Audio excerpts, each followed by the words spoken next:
volátiles los fragmentos de las heces y el viento corre todavía a favor de esta persona, entonces llegan con criptococcus. Siguiente. ¿Qué órgano es? ¿Perdón? ¿Qué órgano es? ¿Órgano? No. No se identifica. Este no se identifica, pero vamos a ver el siguiente. Siguiente. Aquí, ¿qué órgano es? Vemos una sustancia intersticial que corresponde al neuropilo. Vemos la presencia de elementos que pueden ser células, algunas las más grandes que corresponden a neuronas. ¿Qué? ¿Qué tejido es? Cerebro, así es, tejido cerebral, criptoglucosis cerebral. ¿Okay? Vemos allí, igual, la presencia de esos elementos, a más aumento mejor. Siguiente. Ahí está, ¿las ven? Ahí están los criptococos. La característica macroscópica es una sustancia lechosa. ¿Okay? Cuando uno hace la necropsia y observa el cerebro, debajo de las meninges tiene una sustancia lechosa que caracteriza la criptococosis cerebral. Siguiente. Siguiente. ¿Ok? Parásitos. A ver qué parásitos podemos encontrar. Igual, segmento de tubo digestivo ya nos identifica qué será esto.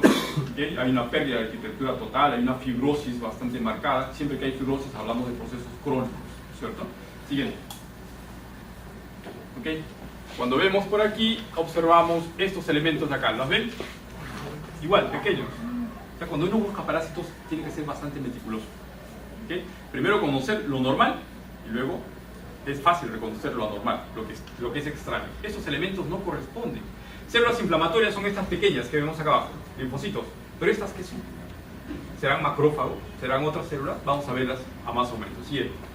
Cuando las vemos a más aumento, son elementos circulares que tienen núcleo. ¿Okay? Que tienen un núcleo.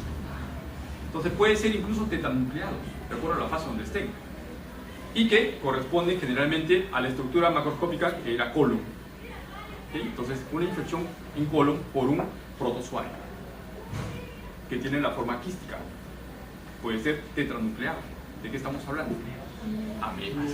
Así es, amebiasis intestinal.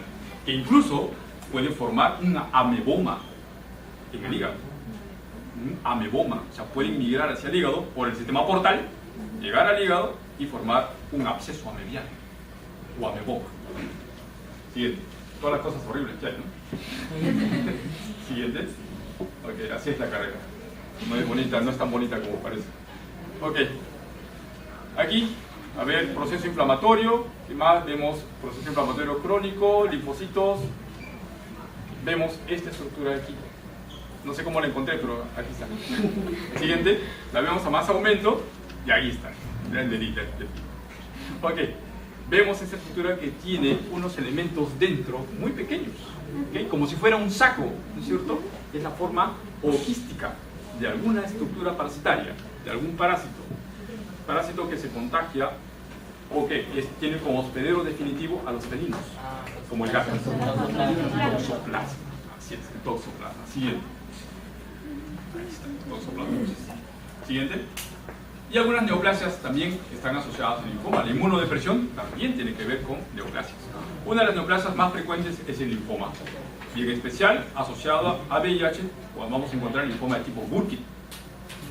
Luego vamos a tener el sarcoma de Kaposi y el carcinoma epidermoide, ¿no es cierto?, genital. Por ejemplo, en las mujeres, el cáncer de cervix se manifiesta más con la inmunodepresión. Siguiente. Órgano. Testículo, así es, testículo. Un testículo grande, un testículo chiquito.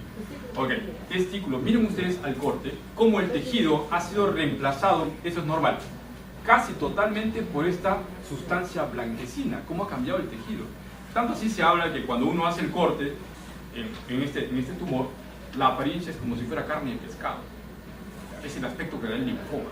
¿Okay? Eso se trata de un linfoma testicular. Siguiente. Ni el testículo se salva. Vamos a tener la proliferación de estas células monomorfas, o sea que se parecen unas a otras, que me indica que todos derivan de una sola clona. ¿Okay? Son monoclonales. Entonces, cuando encontramos monoclonalidad, encontramos mitosis, entonces significa que la proliferación se está dando en estas células, y atipia de estas células, entonces hablamos, en el caso de que sean linfocitos, de un linfoma. Siguiente. Efectivamente es un linfoma de Burkitt. Siguiente. Muy bien, lesiones que pueden aparecer en cualquier parte en realidad, pero son característicos que aparezcan en la piel. De ese color rojo vinoso, cuando tenemos una lesión rojiza, tenemos que pensar en proliferación vascular. Entonces, una neoplasia con proliferación vascular, que puede presentarse incluso, miren aquí, estómago. Este es esófago, estómago. Se ha recepcionado el estómago y tiene las mismas lesiones similares a las de la piel. ¿Okay? Incluso en pulmón. Siguiente. Cuando vemos la microscopía, tenemos proliferación de células fusiformes, por eso se llama sarcoma. Y como tiene proliferación vascular, vamos a tener efectivamente proliferación vascular. Muy bien. Los vasos sanguíneos son irregulares y los hematíes pueden salir al intersticio. Si salen al intersticio y son metabolizadas, ¿qué vamos a encontrar? Depósitos de hemosiderina. Así es, hemosiderina. Incluso se metabolizan esos glóbulos rojos y forman unos glóbulos, se llaman glóbulos llaninos o cuerpos llaninos. Todas esas cositas caracterizan histológicamente al sarcoma de Kaposi.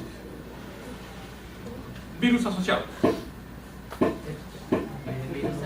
Virus herpes tipo 8. Efectivamente, virus herpes tipo 8. Siguiente. Siguiente. Listo, chicos. Acabamos.